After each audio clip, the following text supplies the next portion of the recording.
তো হ্যালো বন্ধুরা, রাধে রাধে। তোমরা কেমন আছো? আমরা খুব ভালো আছি। চলে এলাম ছোটো করে মিষ্টি ভিডিও নিয়ে। দেখলেই একটু আগে আমি গোপরে গেলাম পুজো দিতে, সন্ধ্যা দিতে। তো সপরে সন্ধ্যা ঠন্ডা দিয়ে ঠাকুর শুয়ে আমি দরজা জানলা বন্ধ করে চলে এসেছি। আর এই যে নিচে এসে আমার গোপর সোনা ছোটো সোনাদের আমি পুজো দিলাম।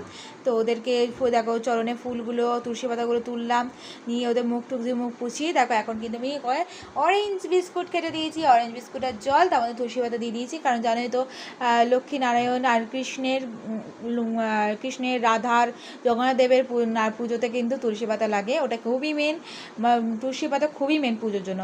ওদের চরণে দিতে হয়, আবার নাকি খেতেও দিতে হয়। তো আমি এইভাবেই পুজো দিই। আর এই যে গীতা পাঠ করলাম, চারটে শ্লোক গীতা পড়লাম। তো যাই হোক, আমার এইভাবে সন্ধ্যাবেলা দিলাম। আর এখন বাজছে হচ্ছে তোমার 6:45। তো চলো এখন ভিডিওটা শেষ করলাম এখন এখানে। তো টাটা, দেখার জন্য নতুন ভিডিওটা ভালো লাগে অবশ্যই লাইক কমেন্ট শেয়ার সাবস্ক্রাইব করে দিও। দেখার জন্য নতুন একটা মিষ্টি ভিডিওতে টাটা।